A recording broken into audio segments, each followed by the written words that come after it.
Our client retention is everything to us. We spend a lot of resources on educating our clients, being the ones to tell them about this new topic. The insurance industry is so flooded with other insurance agencies. So if you're not the one educating your client, the agency down the block is.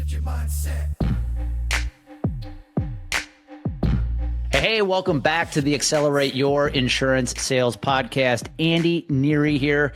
I am excited to have the one and the only Miss Aubrey King, Marketing Director with McConkey Insurance and Benefits. Aubrey, welcome to the show. Thank you. Thanks for having me. You bet. We're going to have an awesome conversation about marketing today. But first, before we get into all things marketing, talk a little bit about yourself. How the heck did you find yourself in the insurance industry? Most of us did not get here by design. No, that's a great question. And actually, I get asked that all the time when I meet people and I tell them what I do, and specifically that I'm at an insurance agency. People's first question is, why insurance? And, I came from insurance, so I kind of started at an association that provided insurance solutions to counties in Pennsylvania. So I kind of fell into it by chance, started out as their marketing intern, then marketing associate, marketing manager, and then marketing director there. I was there about 7 years.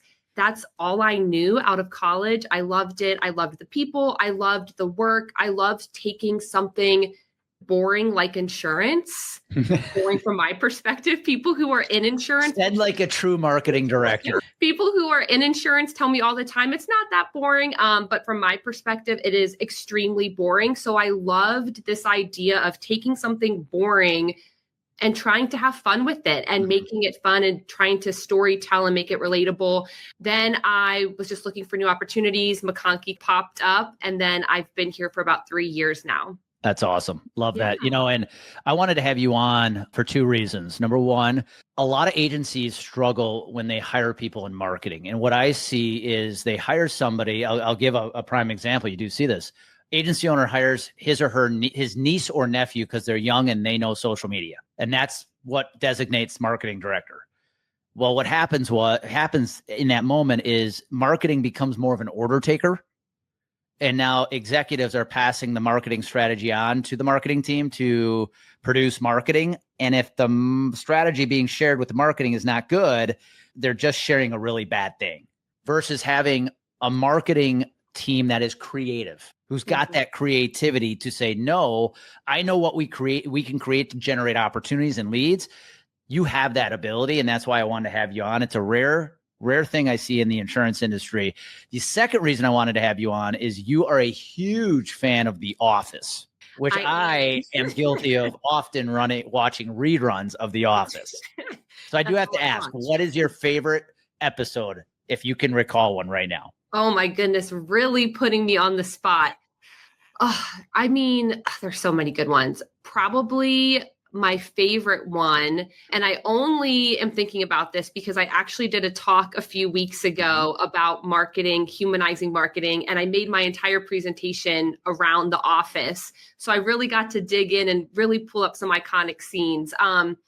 But I think the one where Michael Scott is introduced to the new software that Dunder Mifflin was rolling out, Dunder Mifflin Infinity, and he didn't like that, wanted to take things old school, did the client gifts, the chocolate turtles, driving into the water. I mean, there's so many iconic The one things. Where they drove into the water because the GPS says turn here. Yeah. But no, that's pretty much awesome. All I watch. Well, it's kind of close to home. You guys are in York, based out of Scranton, right? Yeah. It's not that far. I love that. Talk to me a little bit about this as well. We're going to get to know Aubrey a little bit before we dive into marketing. You are somebody, you said offline, you like to set little challenges for yourself.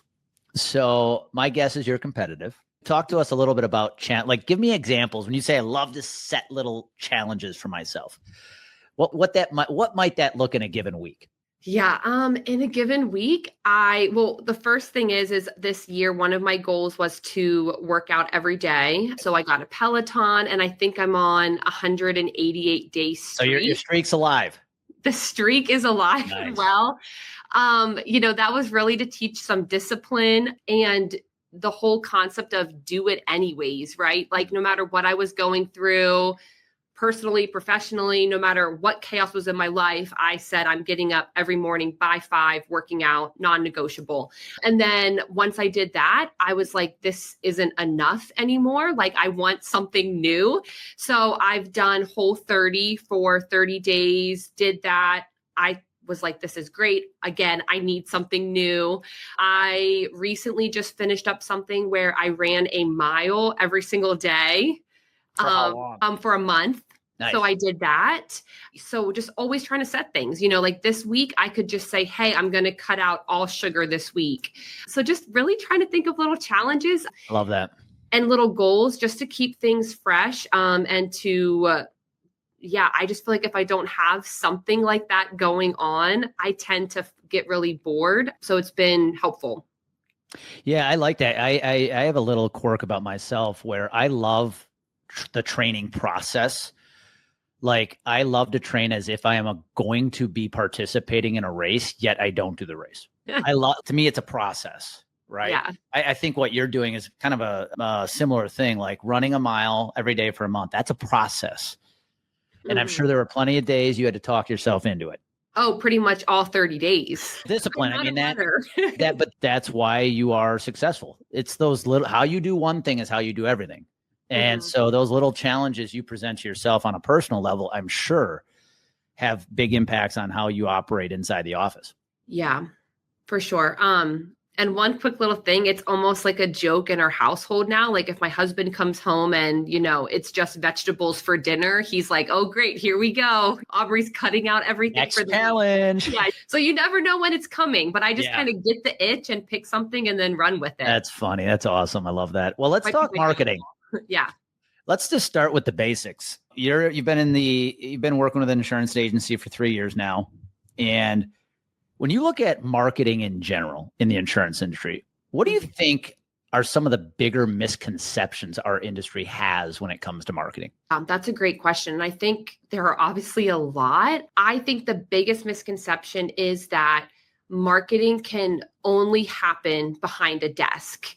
That marketing is only emails, posting on social media, updating a website.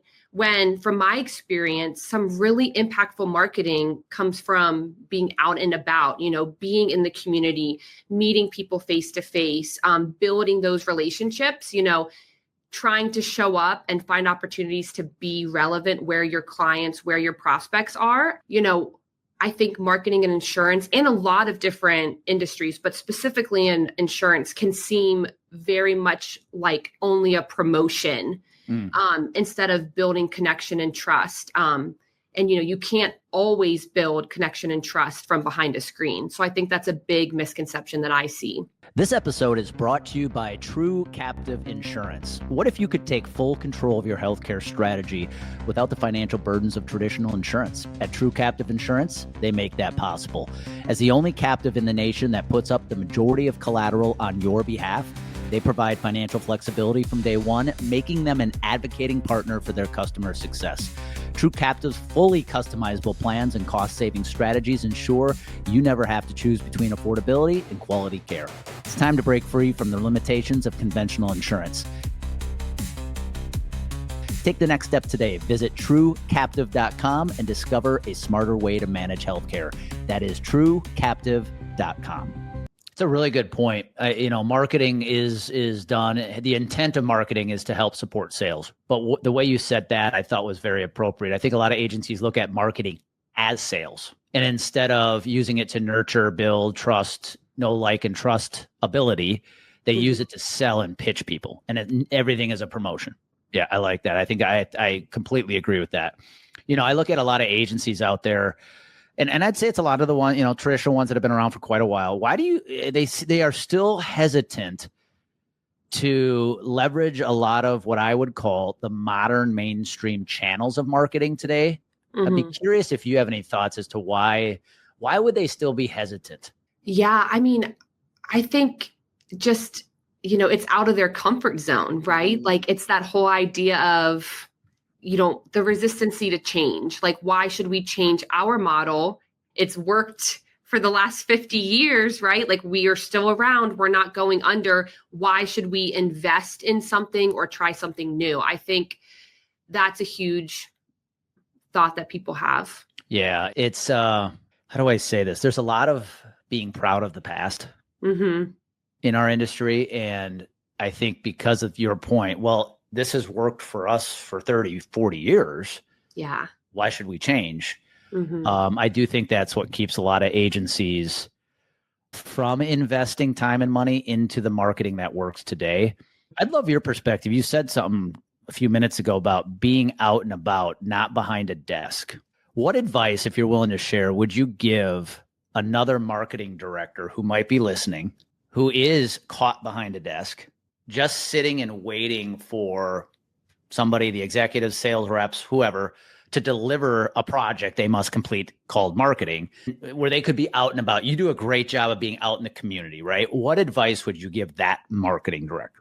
Yeah, I mean, I would say just invite yourself, right? Like, why not just say, hey, if I am to market our agency, if I am to support our sales team, if I am to promote all the great things we do, then I need to understand our audience a bit better. And I think I need to have a bit more visibility and try to build those relationships. So I would just start by asking and building a case. And if that doesn't work, just invite yourself and see how it goes. Well, and I think one thing you've done a great job with is you, as the marketing director, have actually been pretty active in developing leads from a business development perspective. And I think that's a very important point for people to hear.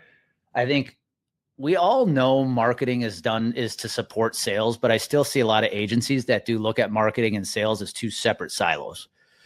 And we have agencies that still think marketing is quoting. No, that's quoting. We're talking about marketing to get attention. Yeah. In your opinion, one thing we definitely have in this market today is noise. Right? There are a lot of brokers out there today, a lot of agencies. In your opinion, how does marketing, or how can marketing play a role in differentiating? Because I think one of the issues in our industry is everybody's marketing looks the same. Yeah. What role does marketing play in trying to differentiate in the market? No, I think that's so true. You know, whenever I talk to people, I always say, you know, we could drive from our office in York, you know, to the other side of York and pass a dozen or so insurance agencies. And most of them will probably offer a very similar product or has very similar capabilities within reason, you know. So at McConkey, you know, in a lot of ways, it's easy to market McConkey just because of our unique model. Yep. I always tell people that McConkey's model is extremely unique, where our producers, our salespeople, they are non-commissioned, which is really unheard of in the insurance industry. It's like your realtor selling your home and not getting a percentage of that home sale. So it's super unique, but it really is such an amazing thing to have for a client, because we're able to hire non-traditional insurance people. So we hire accountants, attorneys, HR directors, which is huge for employee benefits. I mean, imagine, you know, when you're at renewal time or you're working with your employee benefits producer actually did this before. They were an HR director. They went through renewal season themselves. They switched plans. So it's such a great thing to offer to our clients and other businesses, to have people that are non-commissioned, and it ultimately allows us to make every decision in the best interest of our clients. Yeah, I forgot about that. I mean, I think where a lot of agencies try to market themselves as different by using very cliched taglines like, we're the trusted advisor. Yeah. No kidding. Everybody else is. But you guys actually have a differentiator in how you pay your producers, which means they're not going to be overly salesy. And I think when you have an actual differentiator, very few, if any, in your market have, that becomes a marketing weapon. That's why I tell our clients, if you have a process you use to win business, give that process a name, because even if it's a similar process as the competition, it's going to sound different because it has a name. But you guys actually have a differentiator in how your producers get paid. I actually, yeah, it is awesome. Yeah, so it makes it really easy for us, right? Because we're not just promoting the different products we offer. We really get to tell our story, yes, and really try to resonate and connect with our clients. So marketing at McConkey definitely uses that for storytelling, and really uses that to connect with our audience. Yeah, I agree. You know, I think this year, is it next year, McConkey will be celebrating its 135th year? Right now, 25. No, it's this year. You're right. Yeah, this year. Yeah, this year. Yeah. I mean, you talk about telling a story. You guys have been around for 135 years, right? Yeah. How many agencies, independent agencies, can say that today? Very few. That's a story I'm sure you guys are having a lot of fun telling in your market. Yeah. No, it's been the 135 has been a huge part of our marketing strategy for this year. Let's have some fun and let's build a marketing strategy together. So I want you to put your marketing director hat on here. If we were to build a marketing strategy from scratch right now, new agency, new marketing plan, where would you start?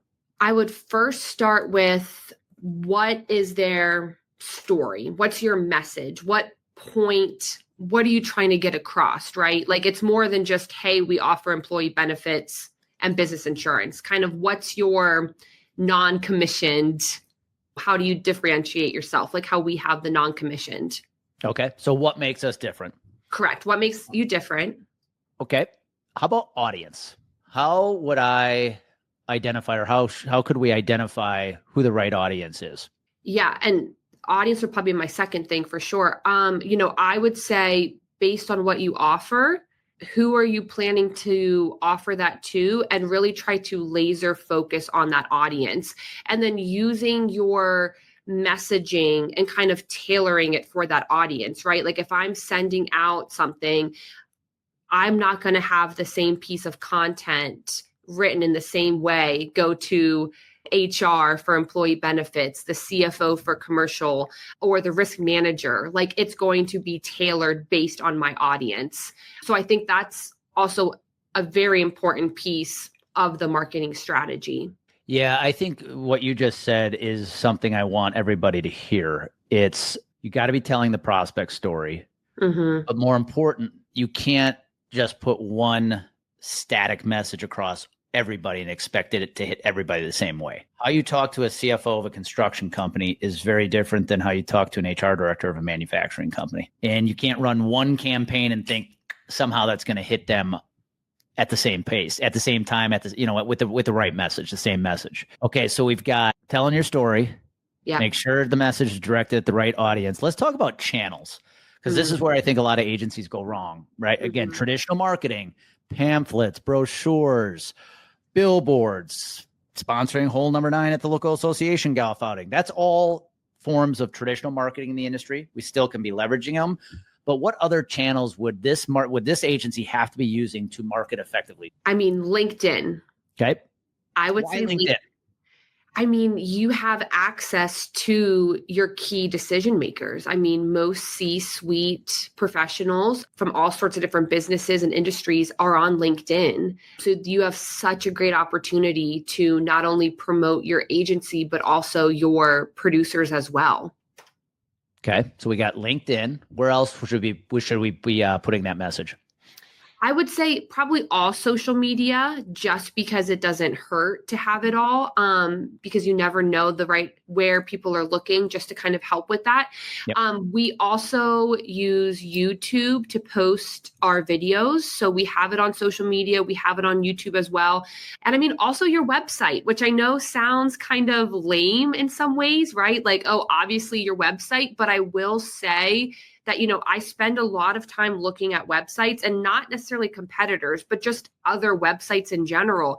And a lot of people, their copy on their website is nowhere near what it could be. When you look at websites, it's very generic. Their messaging isn't as strong as it probably could be. It doesn't have a great storytelling. It's all about them instead of about, hey, these are things that we can do for you, and making it about the person visiting the website. And then also, using your website as a content hub, putting so much content on there so that you're constantly driving traffic to your website, where then, hey, I found this blog because I Googled it and now I'm on your website and wow, that agency is reading my mind. Like, this is exactly what I'm struggling with. I'm going to reach out to them. So those are my top, I would say, social media, YouTube, and website for sure. I agree with everything. And I'm gonna add a couple, what you just said, the LinkedIn, the YouTube, and the website, there's a huge reason it makes you searchable. Mm-hmm. If somebody looks you up online, all of that stuff pops up. And LinkedIn is where business executives exist, right? YouTube, if you're doing video content, which you as a team are doing a fantastic job, not just at the marketing level, but the producer level. Mm-hmm. And then your website becomes a hub for all of that video blog content. Mm-hmm. I think agencies need to understand the game of websites have changed. It's no longer a static landing page. Mm-hmm. It's a living, breathing thing now that has to tell the story of your ideal prospect and become the hub of your content the way you use it. Now, one more note. You guys are in York, Pennsylvania.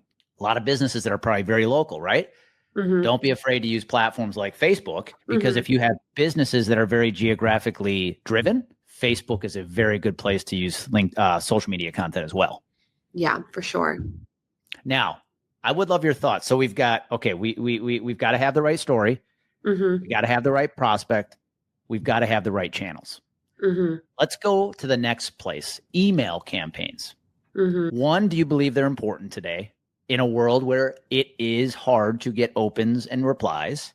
And if so, how best should we be using email campaigns in our new market, our new insurance agency? So yeah, 100%. I think email is important. We send out lots of emails to various different audience on various different topics. I think it is extremely important. Do I think it's where you should put all of the eggs in your basket? No, I think it's one piece of a much, much, much larger marketing strategy for your agency. But I do think it's an important piece of that strategy. We send out, I can't even rattle off the number, maybe 15 newsletters a month. Wow. I think within that, why 15? They're all tailored for specific industries, different messaging. So that's a big thing too, right? And again, are making it about our clients. We're making it tailored for them. We are not just blasting out an email. Hey guys, McConkey's been around since 1890. You should hire us. Yeah, we offer employee benefits, commercial lines, and surety. Reach out here, click. So we are very intentional about call to actions. We're very intentional about what's going in these newsletters. Most of the time, it is just education, right? Like, we are just educating the people on our email newsletters, letting them know about different things, events, things like that. Rarely ever have we ever put explicit click here for a quote kind of thing. It is all educational. Most of the time, the call to action is read more or sign up for this webinar. So we do a lot of email marketing, and we have seen a lot of success in them. We have gotten new business leads from email marketing. Mm-hmm. And I think another important thing about email marketing, it's not just from a sales, new business prospecting mindset. I mean, it's also for retention.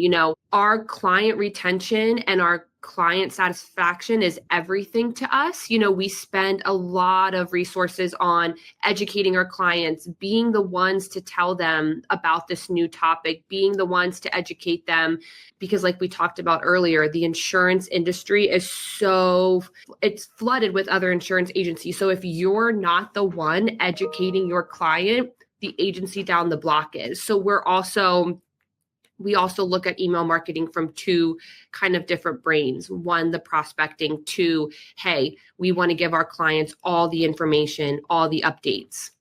I was literally having a conversation this morning about with somebody about that. They've lost two pieces of business, two clients in the last year, because a competitor came in and mentioned some strategy that they'd already talked to the client about, but client didn't remember. So now the door's been open and they ultimately left them. And we were talking about why things like email newsletters are important, because it keeps you top of mind with your clients. And if you use the newsletters to share ideas and strategies, they know you're constantly looking out for them. Don't just assume they're happy with the day-to-day service you provide them. You've got to stay in front of them. And I love that you look at that from that perspective. Guys, marketing is not about taking a cold audience and turning them into an appointment as quick as you can. That's how it was done 20 years ago. You have to nurture these people. You have to build brand awareness. And that's where email campaigns can become very effective is building brand awareness, not just with prospects, but clients as well. You also mentioned webinars. You guys run a lot of your campaigns to get people to come to webinars. The point I wanted to make and what I wanted everybody to hear, Aubrey, and this is why you are doing such a good job. Notice, what have we not talked about? Aubrey and her team aren't sitting behind a desk saying, can you create this brochure for us? You have built out an very sophisticated marketing strategy to build exponential awareness on social media, on YouTube, in emails, in webinars, out and about in the community. This is what marketing looks like in 2025.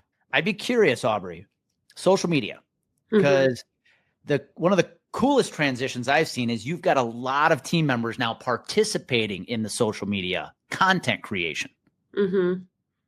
What have been some of the benefits you've seen from the marketing perspective to have a larger chunk of your team actively involved in that content creation?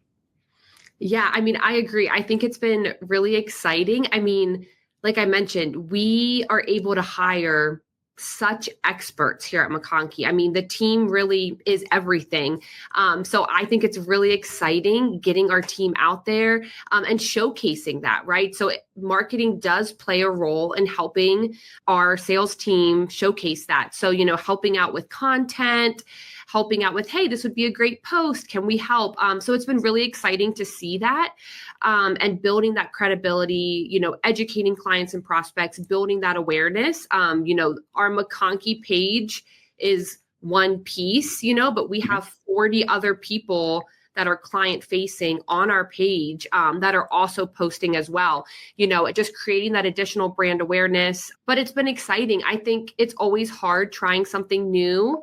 So it is exciting to see people getting excited about posting on LinkedIn. I mean, I get so excited when I open my LinkedIn account and I see someone posting. So yeah, it's all been really exciting. And it's been really cool to watch our digital footprint increase, which it has significantly. Have you noticed, I'd be curious, have you noticed any impact with recruiting? Yeah, definitely. And that is a huge piece. I like to say that from a marketing strategy point, clients, community, recruitment, and then new business. Those are like the 4 hats that I'm always like, okay, I have my recruitment hat on. Like how does that look? So I do know that our HR team has shared that during an interview with somebody, and maybe it's not even an insurance role. It could be a tech role, a finance role, an internship role. They've disclosed that, hey, I saw you on social media. It looks like your team has so much fun. Or like, I saw that reel that you guys made from your spring fling. So that's been really cool to see positive feedback, because sometimes, you're posting these things and obviously I love it. I think my team here, the marketing department, does a great job putting out really cool videos and editing and creative ideas. So I love them all. So it's cool to know that other people like them as well and are watching them. Yeah, I agree. I think that's a very unintended consequence in a positive way for agencies that decide to put themselves out there more with an online presence. It gives us a feel for what it's like to work with your team. So if I am that prospective producer, account manager, account exec, this might be a place I want to work at. And so I think you guys are doing a fantastic job. Now, as we start to bring this thing home to a close, I want to get your advice. I've got questions. I get questions from agency executives, big agencies, about marketing. So I'd love your perspective. So let's imagine you are talking to a panel of top agency executives. You ready? Oh no, I'm ready. One question I get a lot, especially when agencies start to see that online presence, right? That increased online presence from their team. They love it. But here's the question I invariably get. Andy, how do I make sure that I don't have people going rogue? How do I make sure that, okay, as long as they're producing content, how do we make sure that it aligns with our company's goals, brand, things like that? Do you have any advice? I do. For us, I we always tell the team, to tie it back to McConkey somehow, not every post, right? Because there is some value in maybe doing a more personal, like non-work related post. But if you're posting content in general, think of a way to always tie it back to McConkey, think of a way to do the @ symbol.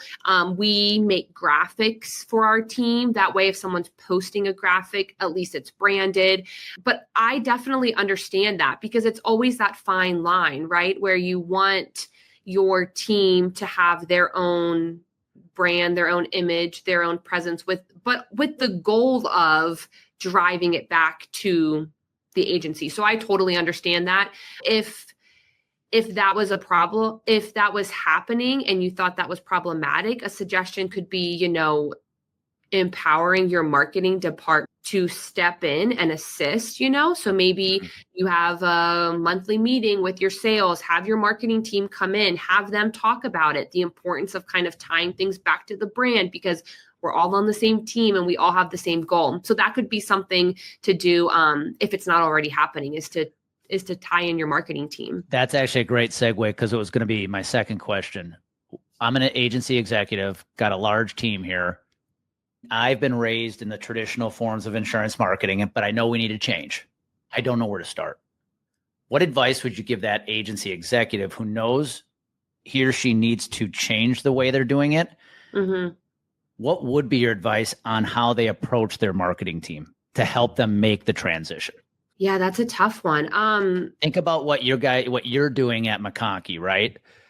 And if you could give any executive advice on like, what do you need to let me do so that I can do what I do best to support sales and drive leads? What would that advice be to the agency executive?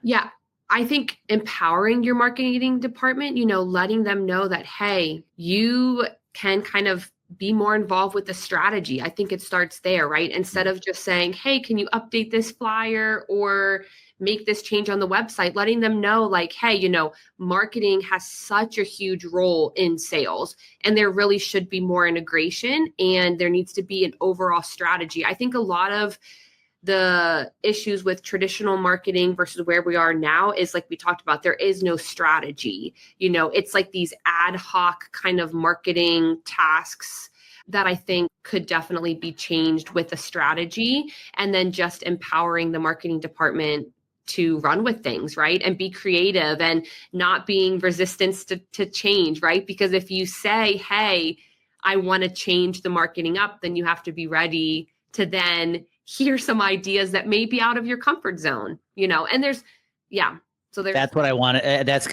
what I was hoping you would say. Cause I will tell you the number one issue I hear from the marketing side, the complaint is we've been hired to be the creative side of the business, yet executives are still telling us what to do. And if marketing is going to be effective at any agency, it's not the executives driving the strategy and telling what marketing to do. You've got to let marketing do what they do best. You hired them to be creative, not order takers.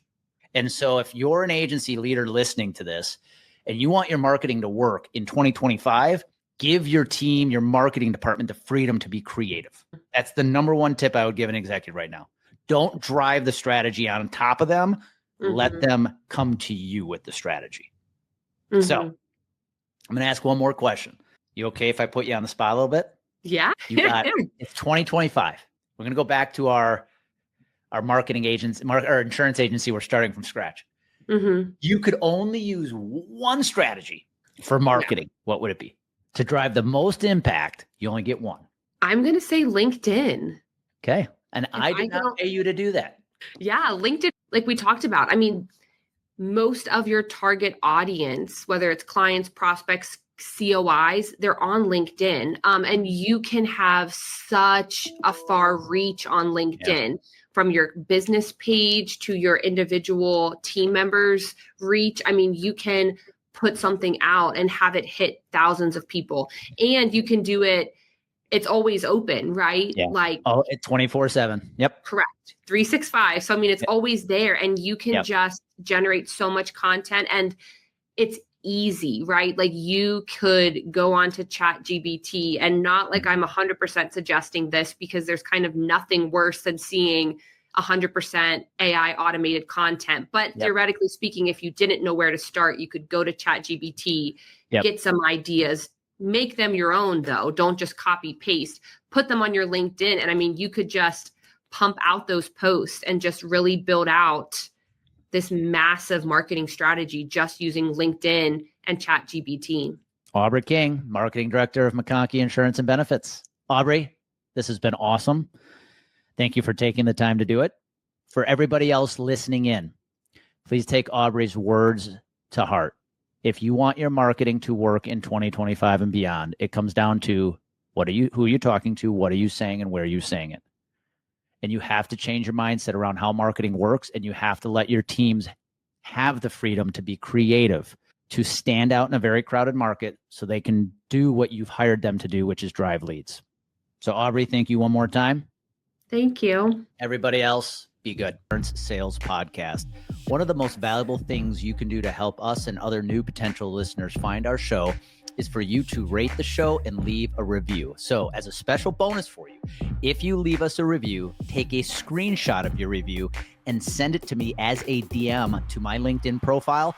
I will send you a free copy of our LinkedIn Diamond Playbook, our proven 4-step strategy to grow your business on LinkedIn. So go right now, leave us a review, screenshot it, and send me a DM on LinkedIn. Also, please share this podcast with anyone you think would enjoy it. That's it for now.